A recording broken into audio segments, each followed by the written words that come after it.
I'm Madison Mills. Oracle beat out Microsoft in negotiations for the U.S. operations of TikTok.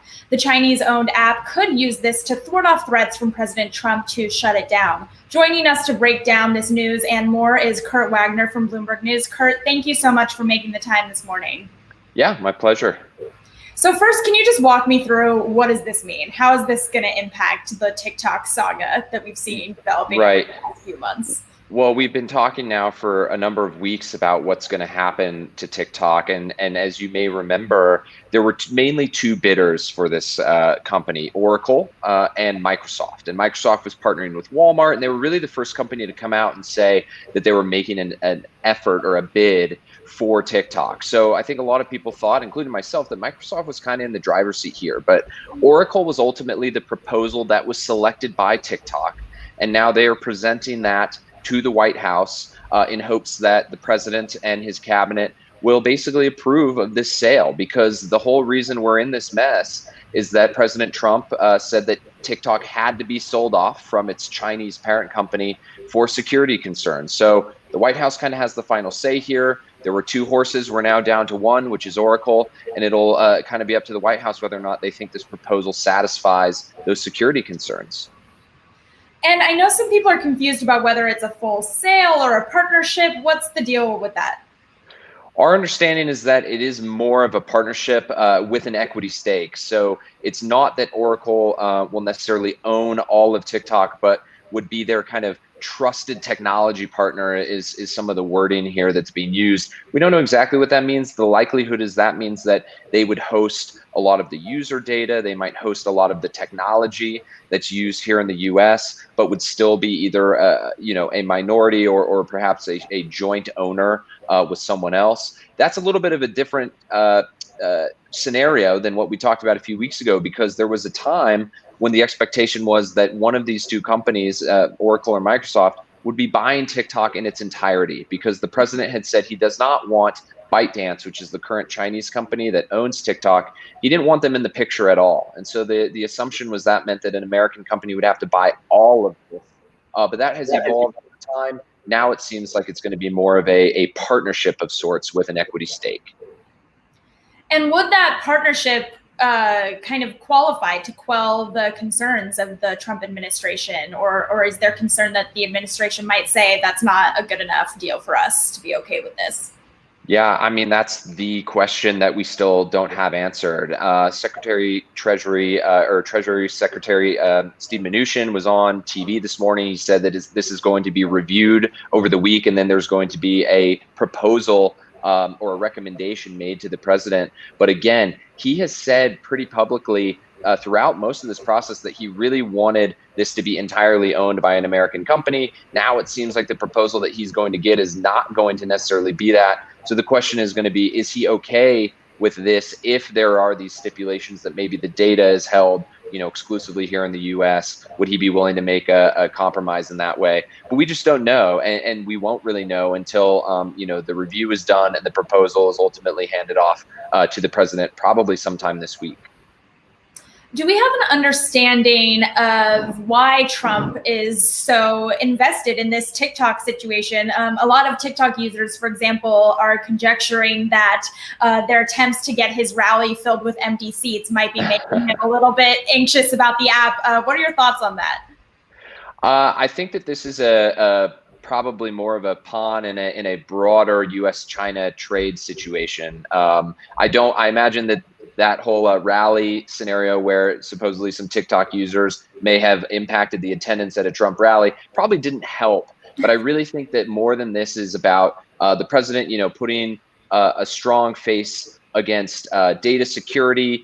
He's really, holding China's feet to the fire here, in the sense that he's saying, hey, you have this really popular service, and I'm going to kind of force you to do something with it that you don't want to do. And I think that more than anything is probably what we're seeing here, is that one, it's a way to be strong on security and kind of present that right before an election. And two, it's kind of a pawn in this broader US-China trade war that we've obviously been talking about now for a long time.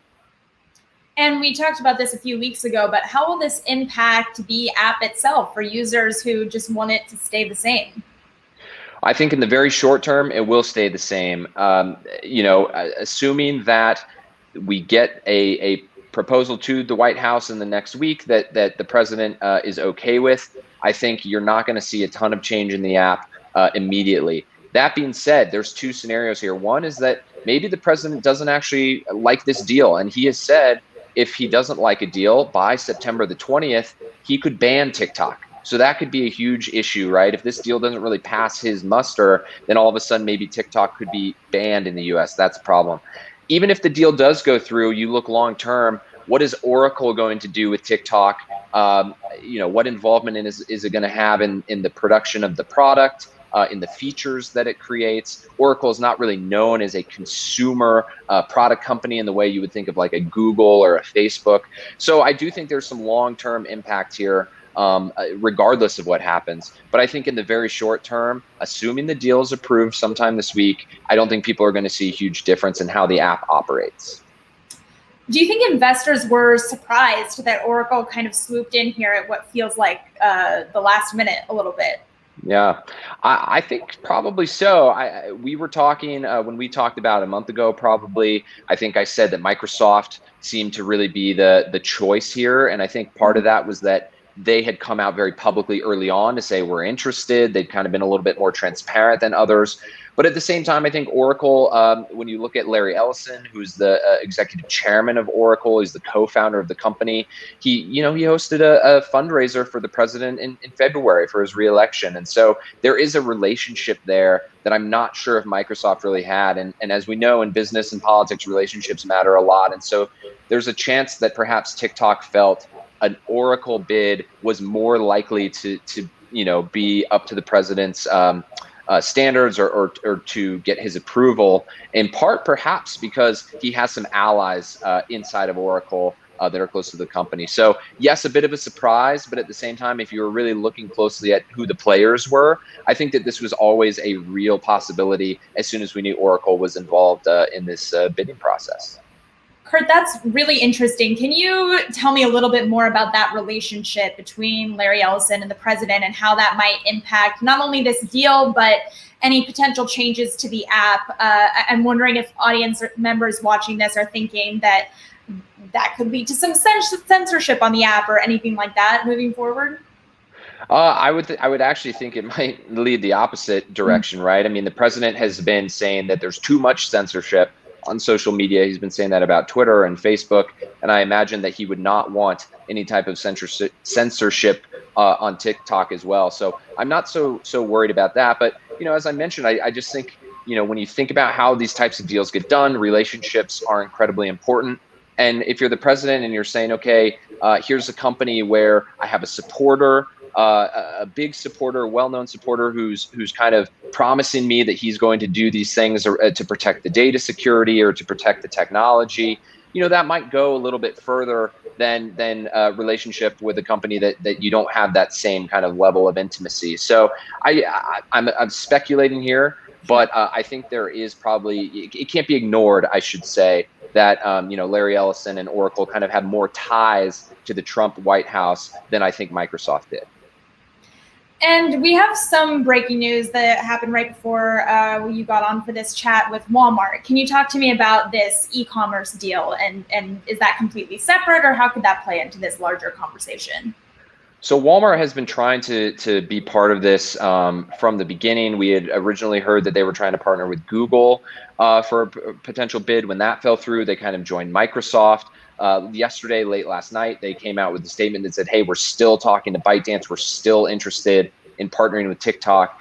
And I think, what they present is something that's really interesting, right? Which is an e-commerce expertise that I'm sure TikTok or anyone who owns TikTok would be really interested in tapping into. We've seen this kind of play out a little bit with Instagram and Facebook. This idea that social media is becoming a place where people might discover products and then actually buy them. I think TikTok sees that as a potential business line down the road, and having someone like Walmart as a potential partner is very valuable, even if it's just either a very small equity stake or even just a partnership deal where there's not even really an equity stake by Walmart. So it's clear from them They've wanted to be involved all along, and anyone who owns TikTok could see value in having them in the picture because of what they bring to the table from the commerce side. And Kurt, last question for you. What are your biggest questions as you're reporting this out? What are you hoping to learn this week, and what's on your mind as you're covering this? Well, I think the biggest question this week is whether or not this proposal from Oracle is going to pass the Trump White House's standards for data security and protection, right? That is kind of the first hurdle that they have to cross. But one thing we haven't talked about, and one thing that's incredibly important, is that the Chinese government has wanted to be involved in this whole process as well. They've created some new regulation around who can sell technology from China, including some of the very important kind of algorithms and key machine learning technology that TikTok uses right now for its feed. So it's possible that someone like Oracle could buy this company, but not really get all of the underlying technology that comes with it. How is that going to impact the app? How is that going to impact usage? I think we have a ton of questions remaining, clearly. The most important one this week is, does this proposal live up to the president's standards? Well, Kurt, thank you so much for joining us and answering those questions. For those of you watching, please continue to follow Bloomberg QuickTake for all of your TikTok questions and more. We're on Facebook, Instagram, YouTube, Twitter, and thank you so much again for joining us.